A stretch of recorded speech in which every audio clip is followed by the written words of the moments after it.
राजा परवेज अशरफ बिला मुकाबला स्पीकर कौमी असम्बली मुंतखब। हुकूमती उम्मीदवार के मुकाबले में किसी ने कागजात जमा नहीं करवाए। असम्बली सेक्रेटेरिएट की जानिब से नोटिफिकेशन के बाद हल्फ उठाएंगे। डिप्टी स्पीकर के खिलाफ तहरीक अदम एतमाद पर वोटिंग के लिए ईवान का इजलास कल होगा।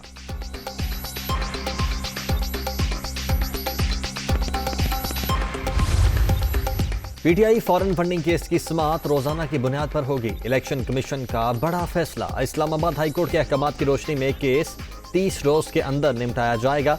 तर्जुमान ECP का एलामिया। पीपल्स पार्टी और नून लीग के केसेस की समाअत भी साथ ही की जाए। तहरीक इंसाफ का मुतालबा। फवाद चौधरी और फरूख हबीब की मीडिया टॉक।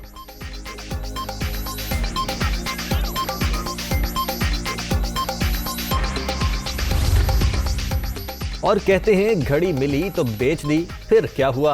यह है इन लोगों की हकीकत। यही इमरान हुकूमत में मुल्क पर मुसल्लत है। पहली बार अदम एतमाद के जरिए करप्ट टोले को बाहर किया गया। मरियम औरंगजेब की मीडिया टॉक।